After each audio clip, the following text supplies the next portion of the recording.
예, 안녕하십니까. 저는 김민이고요. 벨리사스쿨에서 생물을 강의하고 있습니다. 저는 입문자 설명회를 한 2달이나 석 달에 한 번 정도 하는데, 녹화가 되기 때문에 매번 같은 내용을 좀 하긴 그렇고 해서 좀 2가지 내용을 했었어요. 지금 자료 받으셨죠? 네, 그 자료로 설명을 했는데, 그 자료에는 내용이 이제 앞쪽 부분에는 자연과학 전체에 대한 내용이 좀 나와 있습니다. 입문하시는 분들은 좀 빠르게 이 시험의 과목별 특성을 파악하셔야 돼요. 그래야지 시행착오를 줄일 수 있고 합격에 더 유리할 수 있습니다. 그 내용은 이제 자연과학 공부하시면 몇 달 지나면 아시게 되는데, 너무 늦게 깨달으시면 굉장히 불리해요. 그래서 초반에 좀 인식을 하시라고 자료에 내용을 넣어놨고요. 뒤쪽에는 생물에 대한 설명이 좀 나와 있습니다. 자연과학 4과목 중에 생물의 경우는 어려운 부분이 영역이 굉장히 넓어요. 그래서 모든 영역을 다 열심히 해서 잘하겠다, 굉장히 힘듭니다. 실제로 잘 안 되고요. 여러분들이 뭐 1년간 변시 1차를 공부하신다고 하면 뭐 생물에 투입할 수 있는 시간은 토탈 내 타임으로 1달 정도라고 생각을 해야 되는데, 1달 내에 그렇게 생물에 대한 이해도 그렇게 높아지지 않습니다. 그래서 생물의 경우는 특히 선택과 집중이 필요해요. 그러니까 중요한 부분에 집중하고 좀 가능성이 낮은 부분들은 좀 스캐닝 하듯이 빠르게 넘어가는 방식이 아니면 생물에 잘 대응을 할 수가 없어요. 근데 선택과 집중이라는 건 희생을 요구하죠. 어쩔 수 없는 거, 내가 커버할 수 없는 부분은 가볍게 하거나 버리셔야 돼요. 그래서 생물은 영역별로 좀 출제 특성이 있고 그런 부분을 빠르게 캐치를 하셔야 되기 때문에 그 내용을 집어넣어 놨습니다. 그래서 입문자 설명회에서는 보통 한 번은 자연과학 전체에 대해서 설명을 드리고, 그 다음번에는 이제 생물에 집중해서 좀 설명을 드리는데, 그 내용은 녹화된 게 있으니까 기존에 필요한 분들은 동영상을 참고하시면 되고요. 오늘은 좀 다른 걸 설명을 드리려고 하는데, 이 자료하고 그 다음에 2024년 2월이죠. 올해 2월에 변시 1차 시험이 있었고, 그래서 그 생물 기출문제에 대한 해설 자료를 작성을 했어요. 근데 이번에는 해설 자료를 좀 자세하게 작성하면서 현재 생물의 트렌드 외에 저는 인사이트라고 부르는데 생물 출제에 특이한 점들이 있어요. 그거를 강조를 해서 집어넣습니다. 그래서 그 자료는 되게 머리를 쥐어짜내서 만든 건데 사실 여러분들한테 굉장히 중요할 수 있어요. 그래서 그 자료를 지금 배포해드리진 않았는데 업로드 할 예정이고, 그래서 그 자료의 핵심 부분을 같이 설명을 해드리려고요. 그래서 2개 자료의 중요한 부분만 그냥 빠르게 설명드리고, 자료 내용은 여러분들이 그냥 쭉 훑어보시면 될 것 같아요. 그리고 미리 말씀드리는 거는, 이 자료나 아까 말씀드린 2024년 기출 해설 자료의 경우 처음 입문하신 분들이 보기에는 어려워요. 생물학적인 내용이 굉장히 많이 나와 있기 때문에. 그래서 지금은 그냥 이렇게 훑어보시고 나중에 이제 생물 공부를 하신 다음에 최소한 1회독 정도 하셔서 생물에 대한 이해도가 높아지고 용어를 알게 되면 그때는 그 자료의 의미를 정확히 이해하실 수 있으니까 잘 가지고 계시다가 버리지 마시고 잘 키핑해 두셨다가 그때 내가 생물을 제대로 된 방향으로 공부하고 있는가를 체크하실 때 꼭 사용하시기 바라겠습니다. 뭐 다른 과목도 그렇지만 생물은 속도보다 방향이에요. 그러니까 생물을 공부하고서 기본 강의 듣고서 상담을 좀 하는 경우가 있었는데, 기본 강의 듣고 복습을 열심히 했는데 기출문제를 풀 수가 없어요. 이런 경우가 있었어요. 그거는 공부 방향이 틀린 거예요. 강의가 잘못됐거나 아니면 자신이 공부하는 방법이 잘못됐거나. 생물이나 지학은 기본 강의 듣고 복습하면 기출문제가 대부분 풀려야 돼요. 물리나 화학은 다릅니다. 물리나 화학은 계산 문제가 있기 때문에 기본 강의만 듣고 공부를 열심히 한다고 기출 문제가 다 풀리지 않아요. 그건 이제 문제 푸는 스킬을 따로 공부하셔야 되는데, 생물이나 지학은 한번 공부했는데 안 풀린다 그러면 큰일 난 겁니다. 방향이 잘못된 거고, 그래서 방향을 잘 잡으셔야 되기 때문에 가이드라인이 될 수 있는 자료들을 드린 거니까 잘 이용하셨으면 좋겠고요. 자료에 대해서 핵심적인 부분만 빠르게 말씀드릴게요. 얘는 이제 민법 산재 자과 전체 산인공에서 공지한 응시자 평균이죠. 그리고 꽈락률 통계예요. 근데 이 전체로 보면 생물도 마찬가지지만 페이즈 1, 2, 3, 4라고 구분을 하시는 게 좋아요. 히스토리를 아는 게 좋은데 페이즈 1의 경우는 꽈락률이 자과 꽈락률이 굉장히 높았어요. 뭐 60%, 41%, 42%는 엄청나죠. 변시 1차에 처음 접근하신 분들은 이제 법학을 두려워하시게 되죠. 처음 공부하니까 민법이나 산재법. 근데 법학은 좀 두렵지만 자과는 그래도 뭐 이공계면 네 과목 중에 뭐 한두 과목은 공부해 본 적이 있으니까 어떻게 해결이 되겠지라고 생각을 하시기 쉬운데 실제로 자과는 비주력이지만 더 골치 아파요. 전략적으로 접근하지 않으면 굉장히 힘들어집니다. 그러니까 민법이나 산재는 공부하시면 민법의 경우 계속 공부하면 보통 점수가 올라가요. 그래서 95점까지 갑니다. 100점 맞으시는 분들도 꽤 많고 산재도 90점까지 가요. 95점, 100점 맞으시는 분들도 있고. 근데 자과는 계속 공부하면 한 60점 넘어갑니다. 그럼 거의 한계예요. 네. 오히려 자과가 더 힘들어요. 자과를 잘못 따르면 1차에서 굉장히 힘듭니다. 민법이나 산재가 주력은 맞지만 전략적으로 접근해야 되는 건 자과예요. 그래서 자과를 70점 정도 맞으면 굉장히 이상적인데 공부해보시면 70점까지 가는 분이 그렇게 많지 않아요. 80, 90은 거의 신이 내려야지 할 수 있습니다. 어려워요. 자과의 경우는 제한 요소가 명확히 있어요. 그러니까 화학의 경우는 실전에서 풀이 시간이 어마무시해요. 전공자들도 힘들어할 정도라서. 그리고 물리도 시간이 꽤 걸리고, 그다음에 생물은 요즘은 좀 덜한데 짱돌 문제들이 굉장히 많이 나오는데 대학 일반 생물학 이상의 문제들이 나옵니다. 그거는 전공자는 사실 풀 수 없는 문제들이에요. 지학만 좀 선물 같은 과목이라서 9개, 10개 맞출 수 있고요. 어찌됐든 자관 제한 요소가 명확히 존재하기 때문에 목표 점수를 뭐 80, 90으로 갖겠다. 안 됩니다. 65나 70 정도면 충분히 합격하죠. 합격하신 분들 다 그렇게 합격을 해요. 어찌됐든 페이즈 1의 시기에는 좀 자과 때문에 꽈락률이 높았고 페이즈 2의 시기는 굉장히 좋았습니다. 공부한 만큼 점수가 나오는 시기였어요. 꽈락률도 낮고, 근데 문제는 22년에 합격 컷이 82까지 올라갔어요. 그럼 산인공에서 굉장히 문제가 심각하죠. 그래서 전 과목 출제위원들한테 어렵게 내라고 하신 것 같아요. 전부 다 어려웠어요. 이게 페이즈 3고, 이때 이제 합격 컷이 71점대로 확 떨어졌죠. 그러니까 이제 안심을 하고, 그럼 적당히 어렵게 내라고 하신 것 같아요.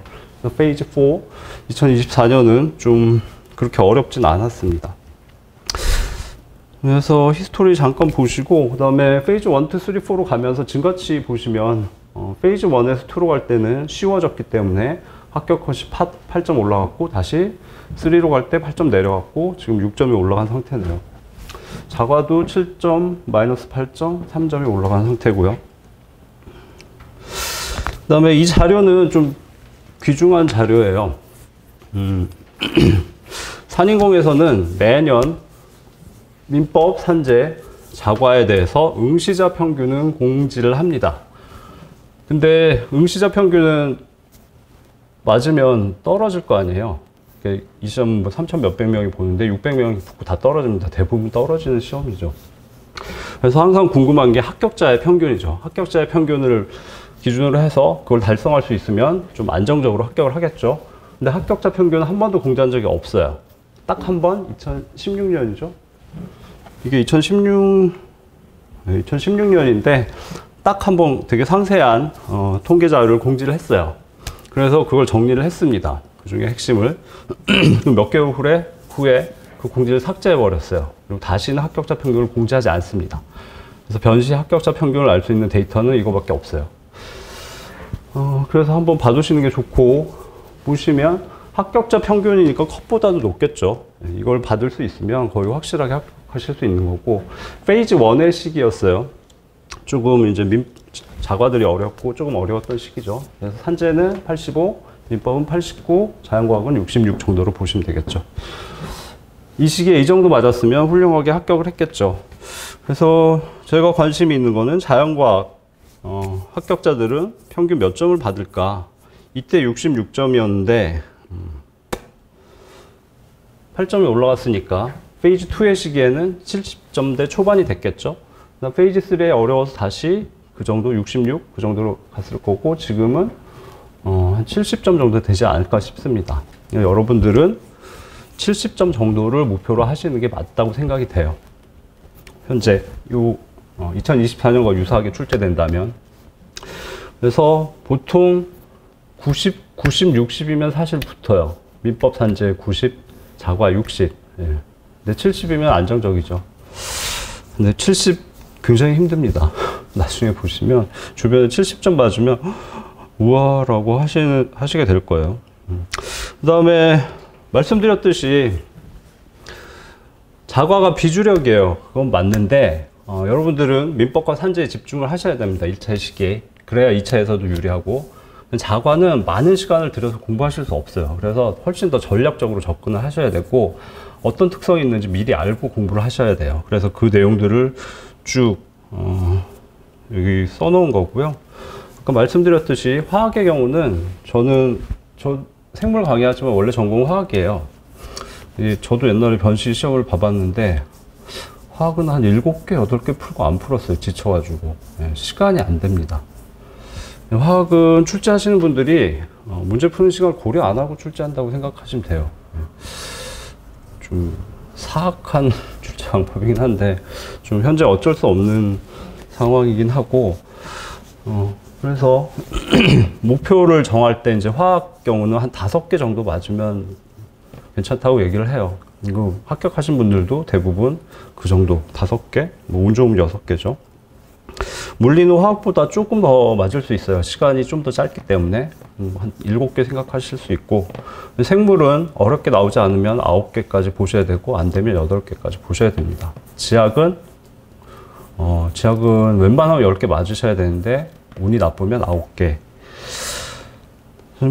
그래서 이 내용들은 지금 다 설명드릴 수는 없을 것 같고, 여러분들이 쭉 훑어보시고 나중에 이제 자과 공부하시면서 내가 맞는 방향으로 가고 있는지 보시면 되고요.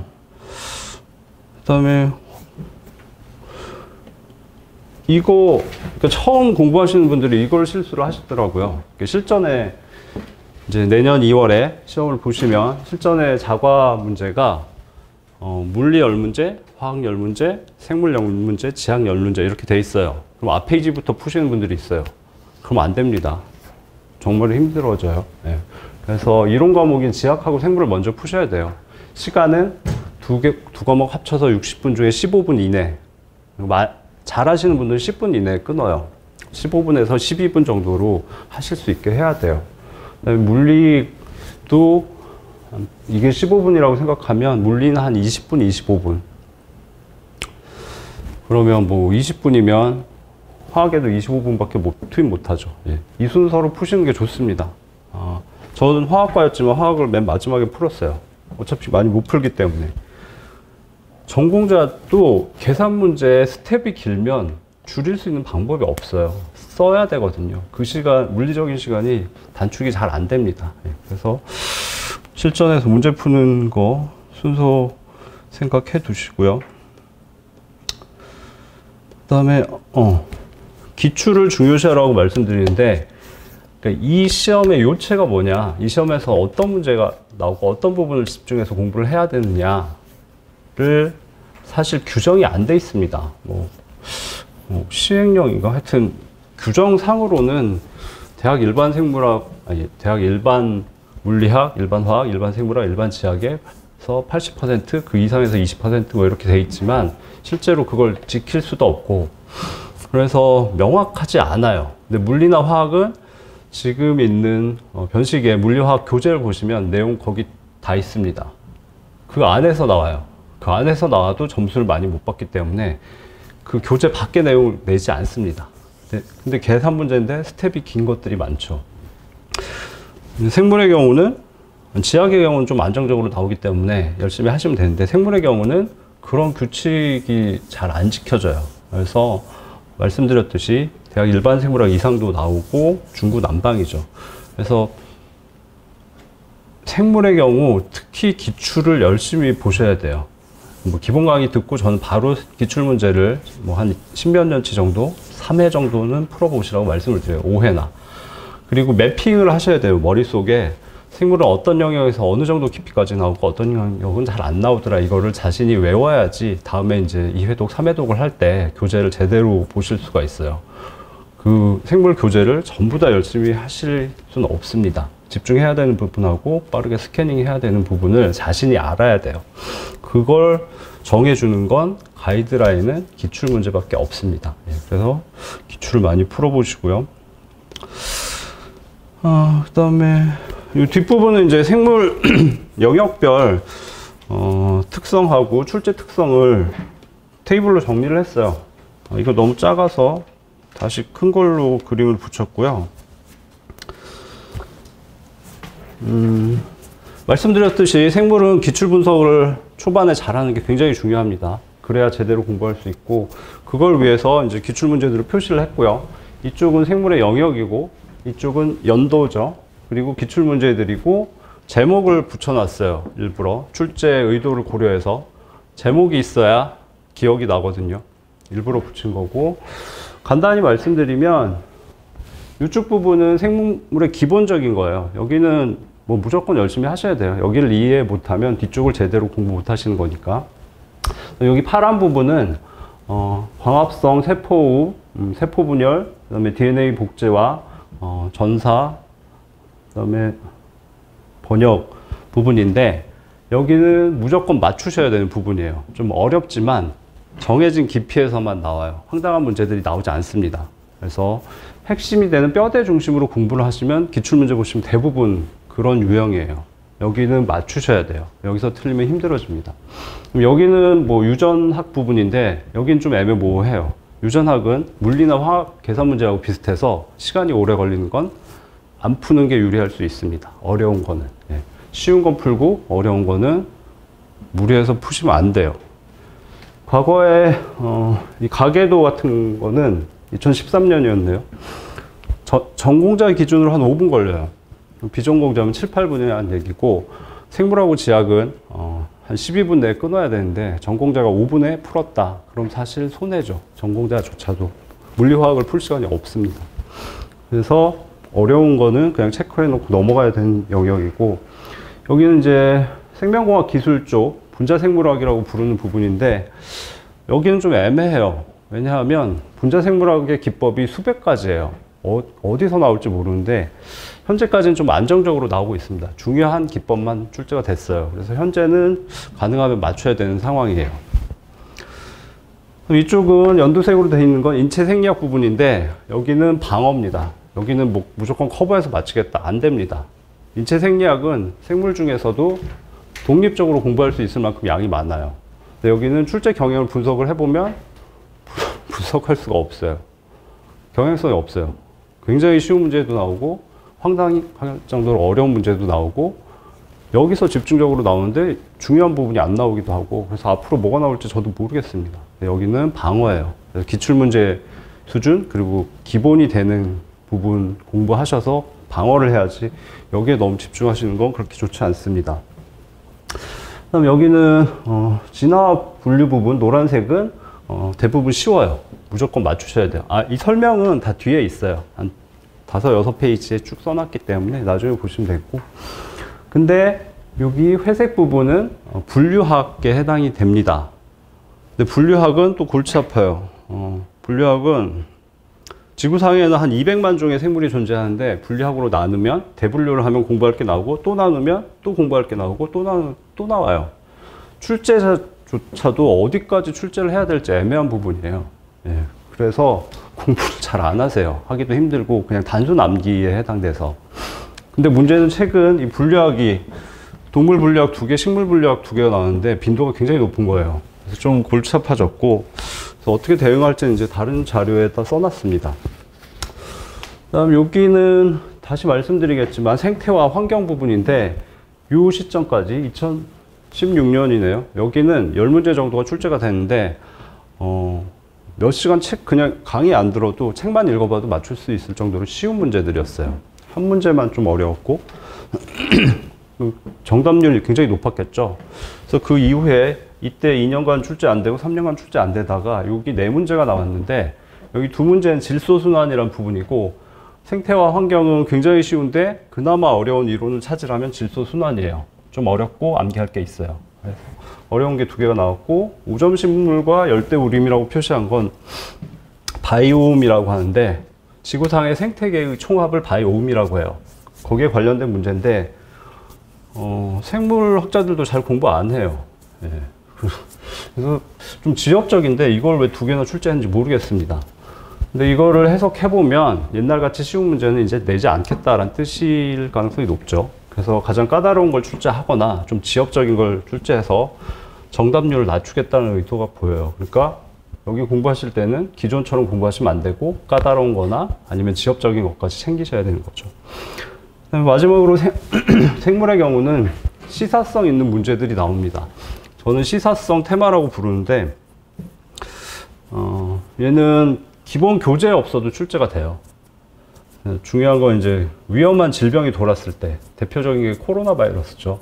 코로나 바이러스가 아직 출제가 안 됐어요. 언제든 출제될 수 있는 상황이고 기본서에 없어도 나옵니다. 또 노벨상을 탈 정도인데 생물학에 큰 변화를 일으킬 정도로 뛰어난 뭐 생물학 기법이 나왔을 때 출제됩니다. 출제위원들은 기본서에 있든 없든 신경 안 쓰고 생물을 공부했다면 그건 알아야지. 그리고 출제가 돼요. 그래서 그걸 챙기셔야 되는데 제 경우는 그 특강을 따로 해요. 무료 특강을 매년 했는데 3가지 테마가 중요합니다. 어디 내용이 나와 있을 거예요. 첫 번째 아까 말씀드린 코로나 바이러스고, 두 번째는 크리스파 캐스9이라고 유전자 가위라고 불리는데 유전자 편집 기법이 있습니다. 세 번째는 차세대 서열 분석이에요. 몇 년간 강의했는데 크리스파 캐스9은 2023년에 출제가 되었어요. 앞으로도 코로나 바이러스는 출제될 수 있고 다른 차세대 서열 분석도 출제될 수 있으니까 그 강의는 꼭 보셔야 됩니다. 올해 말에 다시 강의를 할까 했는데 작년에 다 그 동영상을 업로드 해놨거든요. 학원 사이트에도 있고 제 유튜브에도 있으니까 올해는 다시 안 할 것 같아요. 내용이 바뀌지 않기 때문에. 그래서 생물 대신 뭐 생물 기본 강의를 공부하시거나 1회독 하신 후에 보셔야 돼요. 내용이 그렇게 쉽지는 않습니다. 올해 말에 체크를 해서 뭐 바뀐 내용이 있으면 추가적으로 좀 할 텐데 그럴 일은 없을 것 같고요. 예. 나중에 한번 꼭 보셔야 됩니다. 그래서 쭉 이 자료에 대해서 말씀드렸고요.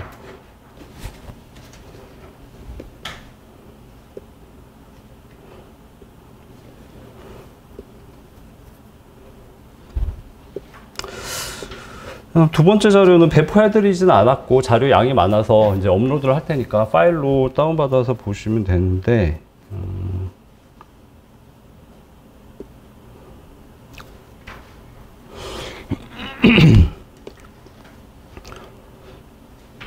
올해 2024년 2월에 변리사 시험 생물에 대한 기출문제 해설이고요. 페이지가 꽤 많죠. 50페이지 가까운데 이것도 말씀드렸듯이 입문자분들이 바로 보실 수 있는 자료는 아니고 한번 기본 강의 정도 공부하신 다음에 보셔야 되는 거고, 말씀드렸듯이 기출문제는 굉장히 중요하기 때문에 기출문제를 풀어봤다가 아니라 생물의 경우는 기출문제에 관련된 이론을 내가 다른 사람한테 핵심 이론을 설명할 수 있을 정도로 하셔야 돼요. 기출문제에 집중하셔야 돼요. 안 그러면 그 생물 넓은 영역을 다 공부하실 수 없기 때문에 그걸 위해서 학습을 위해서 만든 자료예요. 그러니까 1차 시험이 끝나면 이제 학원가에서 해설 자료를 이렇게 다 강사분들이 배포하시긴 하는데 그거는 이제 해설이 간단한 거고 그냥 공부를 많이 한 수험생이 내가 왜 틀렸지, 내가 왜 맞았지 체크하기 위한 거고, 이 자료는 이제 학습을 위한 자료예요. 그래서 보완 자료도 좀 있고 해서 이제 공지를 다시 할 건데 그때 나중에 꼼꼼히 보시기 바라고요. 그다음에 말씀드렸듯이 총평 부분에 인사이트들을 넣어놨어요. 그러니까 아까 보신 생물 분류 테이블하고 거기에 있는 건 이제 트렌드라고 할 수 있고 출제 경향이라고 할 수 있고, 인사이트는 특이한 출제 방식들이 있어요. 그걸 이제 찝어내서 여러분들한테 다시 한번 리마인드 해드리는 건데 주의하셔야 됩니다. 그걸 설명드릴 시간이 없네요. 그래서 인사이트들인데, 24년 생물은 난이도가 굉장히 낮았습니다. 전공자가 아니어도 9개, 10개까지도 맞출 수 있었고, 8번 문제까지는 난이도 하나 중하 정도 돼요. 9번, 10번 문제가 점수 조정용으로 약간 어렵게 출제된 것 같고요. 그다음에 네. 생물도 아까 전체 1차 과목처럼 이렇게 페이즈 1, 2, 3, 4로 보시면 되는데, 이때는 생물의 특성은 짱돌 문제라고 할 수 있는 일반 생물학 이상의 문제가 10문제 중에 3개, 2개, 4개 이 정도 나왔습니다. 그러니까 비전공자는 6개, 7개 맞추면 거의 만점인 상황이었어요. 그다음에 그 다음 시기에 4년간은 쉽게 나와서 비전공자도 8개, 9개, 10개 맞출 수 있는 상황이었고, 이때 22년 말에 합격 컷이 82점까지 올라갔죠. 이 해가 23년이 가장 어려웠습니다. 비전공자 기준으로 5문제면 만점이라고 말씀을 드렸어요. 올해는 쉬웠죠. 조금 난이도 변동이 심하고, 최근 23년과 24년이 어려웠다 쉬워졌죠. 이 테이블은 같은 내용이고요. 인사이트에 대해서 그냥 빠르게 말씀드릴게요. 이건 중요합니다. 생물의 경우는 영역이 넓어서 출제할 게 아직도 많이 남아있어요. 근데 중요도가 있는데 출제가 안 되다가 갑자기 출제되는 경우가 있어요. 근데 문제는 출제된 다음에 수년 내에 다시 출제가 됩니다. 잘 모르지만 이제 출제위원들 입장에서는 너무 새로운 걸 출제하면 이제 출제를 잘했다는 얘기를 들을 수도 있지만, 이상한 거 출제하고 변별력을 떨어뜨리세요 이런 얘기를 들을 수도 있잖아요. 좀 부담스러우신 것 같아요. 그래서인지 기출문제에 나왔는데 계속 출제되던 걸 또 출제하면 또 식상하니까 새로 한번 출제된 걸 다시 출제하는 경향성이 좀 있습니다. 생물의 경우는 뭐 물리화학하고 지역은 상관없고요. 그래서 이거 주의하셔야 되는데, 그 예시예요. 세균의 경우 한 번도 출제된 적이 없다가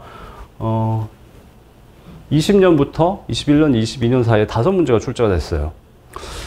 이거는 세균학을 공부하신 분이 출제하지 않으면 이 정도가 안 나오죠. 특이한 출제 경향이고, 근데 3년간 5문제면 엄청나게 출제가 됐고, 지금은 출제가 안 되고 있지만 모릅니다. 그 다음에 광합성, 식물의 광합성은 계속 출제되는 영역이에요. 근데 깊이 못 들어가요. 어렵게 출제하면 다 틀립니다. 전공자 아니면. 그래서 깊이 못 들어가기 때문에 지문이 계속 반복돼요. 최근 3년간은 광합성이 아예 출제가 안 되고 광호흡만 3문제가 출제가 됐어요. 주의하셔야 되고, 그다음에 뭐 돌연변이도 보시면 되고, 고세균은 뭐 워낙 중요도가 높아서 3문제가 출제되는데 앞으로도 언제든지 출제될 수 있습니다. 그다음에 식물의 분류학 및 생리학이 최근에 2문제가 갑자기 출제됐어요. 근데 분류학은 말씀드렸듯이 출제자도 어디까지 출제해야 될지 애매한데, 이 2문제를 중심으로 어느 정도 가이드라인이 생긴 거죠. 이 정도 출제하면 정답률이 어느 정도 된다. 그래서 이 2문제 중심으로 고 깊이까지 공부를 하시는 게 좋습니다. 앞으로도 출제될 수 있죠. 그럼 아까 생태와 환경 쪽에 좀 지역적인 문제가 2문제 나왔다고 말씀드렸는데, 그 중에 하나예요. 얘도 좀 주의해야 되고, 그다음에 질소순환도 보셨듯이 출제되고 바로 다음에 또 출제가 됐습니다. 그래서 생물에 이렇게 새로운 영역이 출제되면 몇 년 내에 다시 출제되는 예시들이 꽤 많아요. 그래서 여러분들은 이건 주의하셔야 돼요. 새로운 영역이 출제되면 다시 출제될 수 있다. 그리고 실제 방금 말씀드린 이 내용들 주의하셔야 돼요. 그 다음에 새로운 영역이 한번 출제가 됐어요. 근데 아직까지는 다시 출제는 안 된 것들을 여기 뽑아놨습니다. 얘네도 주의하셔야 되겠죠. 세포 소기관에 대해서 종합 문제가 처음 출제됐어요. 그 세포 소기관 하나를 묻는 문제들은 출제된 적이 있는데, 라이보존 같은 경우에. 근데 세포 소기관은 사실 종류가 많기 때문에 지문 5개에 대해서 여러 가지 세포 소기관을 섞어서 출제하는 게 생물학의 일반적인 경향이에요. 근데 왜 이렇게 출제를 안 하지 했는데 작년인가? 23년에 출제가 됐어요. 앞으로 이렇게 나올 가능성이 꽤 큽니다. 그다음 오페론. 오페론도 한 번도 출제가 안 되다가 새로 출제됐고 굉장히 어렵게 나왔어요. 앞으로는 적정한 난이도로 다시 출제될 수 있다고 보입니다. 크리스퍼 캐스9 아까 말씀드린 그 시사성 테마에 해당하는 부분인데 출제됐고요. 말씀드렸듯이 코로나 바이러스 대비하셔야 되고 차세대 서열 분석 대비하셔야 돼요. 크리스퍼 캐스9도 이제 독립 문제로 나왔기 때문에 다시 독립 문제로 나올 가능성은 좀 낮고, 근데 지문이 5개 있으면 한두 개 끼워서 나올 수 있기 때문에 같이 대비하셔야 됩니다. 그 다음에 단백질 분석 기법 4가지가 올해 시험에 틀린 선택 지문으로 나왔어요. 좀 어려운 부분인데 이 문제는 이 4가지 내용이 뭔지 몰라도 나머지 하나가 정답이 확실했기 때문에 풀 수 있는 문제였어요. 근데 문제는 이제 분자생물학 부분인데, 분자생물학이 좀 기존에 출제될 만한 것들이 반복적으로 출제가 됐기 때문에 출제자 입장에서 새로운 걸 찾을 만한 시기예요. 근데 기법이 굉장히 수백 가지라고 말씀드렸죠. 그래서 뭐를 선택하기 힘든데 이렇게 이름이 언급되면 내용이 출제가 되진 않았더라도 출제자 입장에서는 부담이 좀 적죠. 예. 그래서 아니 기출문제 이름이 나오는데 그것도 공부를 안 했냐라고 핑계를 댈 수 있기 때문에 주의하셔야 됩니다. 그 다음에 발생학도 한 번도 출제가 안 되다가 출제가 됐어요. 그러니까 앞으로 나올 수 있다는 얘기죠. 발생학은 수정하고 나날이 중요한데 나날이 출제가 됐고, 앞으로는 뭐 수정과 나날 어느 쪽이 나올지 모르겠습니다. 신호전달, 생리학에서 내분비계와 신경계는 항상 따로 연구를 해왔어요. 근데 최근에 2가지가 겹치는 부분이 있어서 생물학계에서 2개를 통합한 개념을 도입을 했어요. 그게 정확한 거고, 캠벨이라고 대학 일반 생물학을 대표하는 교재에도 명확히 수록이 됐습니다. 개정되면서. 최근에 연구 성과를 반영한 거고 이게 출제가 됐고, 제 개인적으로는 굉장히 좋은 출제라고 생각을 해요. 앞으로도 출제될 수 있겠죠. 동물 분류학도 아까 식물 분류학처럼 2번 출제가 됐고, 식물 분류학, 동물 분류학 2가지가 어느 정도 가이드라인이 생긴 겁니다. 그러면 앞으로도 출제될 때 출제위원들의 부담이 적겠죠. 내용이 너무 많네요. 자, 식물에 대해서는 최근 식물에 대한 출제 경향이 확 바뀌고 있어요. 그 근거들이 3가지고, 그래서 식물은 전엔 거의 출제가 안 됐었습니다. 그러니까 식물 출제 강화일지도 모르니까 그걸 대비해야 된다는 내용이고요. 그 다음에 분류학, 분류학도 출제가 안 되다가 아까 보신 동물 분류학 2개, 식물 분류학 2개가 출제됐기 때문에 앞으로도 가능성이 있어요. 자, 이건 아까 다 말씀드린 거죠. 생태와 환경 영역에서는 원래 쉬운 문제들이 나오는데 이제 앞으로는 가장 어려운 부분을 찾아서 출제하거나 지역적인 걸 출제할 가능성이 높다는 얘기를 다시 써놓은 겁니다. 그리고 아까 세균에 대해서 보셨는데 3년간 5문제가 출제가 됐는데 이제는 출제 안 되겠지라고 생각하면 위험하다는 걸 다시 써놨어요. 예. 그리고 오페론이 출제가 됐는데, 오페론은 발현 조절 부분에서 공부를 하게 돼요. 발현의 조절, 생물의. 근데 발현 조절은 진핵생물과 원핵생물을 나눠서 공부합니다. 근데 진핵생물은 계속 출제가 되어 와서 여러분들이 원래 공부를 하는 부분인데, 원핵생물은 공부를 잘 안 해요. 출제가 안 됐으니까. 그거일 수도 있는데 반대로 오페론은 세균학에서 굉장히 중요한 이론입니다. 그러니까 세균에 관심이 있는 분이 세균 문제를 또 출제하긴 그러니까 오페론을 출제했을 수도 있어요.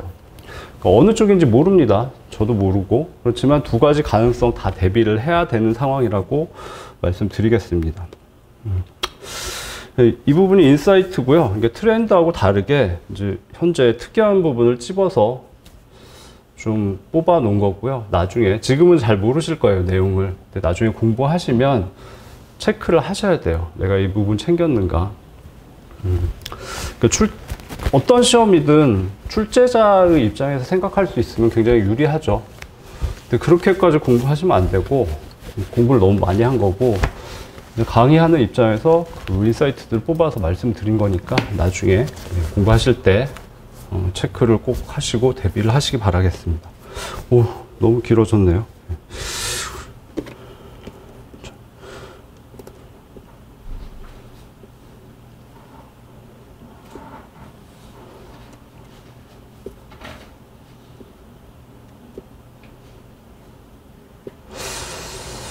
제 설명은 여기까지 하고요.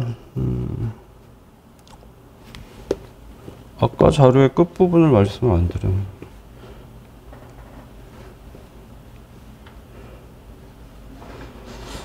제 강의 계획은 이렇게 되어 있는데 좀 늦어지고 있고요. 아까 말씀드린 특강 이 부분인데 올해는 특강을 따로 안 할 것 같습니다. 그래서 그 동영상이 다 올라와 있으니까 동영상을 공부하시고 만약에 변동된 게 있으면 그거는 추가적으로 강의를 하도록 하겠습니다. 그 다음에 커뮤니티들을 쭉 적어놨어요. 그러니까 이 시험은 공부를 열심히 하시는 것도 중요하지만 정보나 전략이 굉장히 중요하기 때문에 들어가셔서 그러니까 자료를 이제 강사님들이 배포해 주시기도 하고 그 다음에 다른 사람들의 의견이나 전략에 관련된 정보들 많이 접하시는 게 좋아요. 그리고 합격수기 많이 읽어보시고요.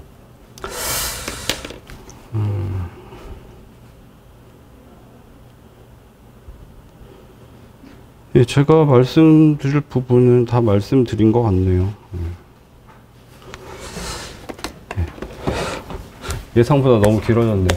예, 여기까지 말씀드리고 다들 화이팅 하시기 바라겠습니다. 마치겠습니다.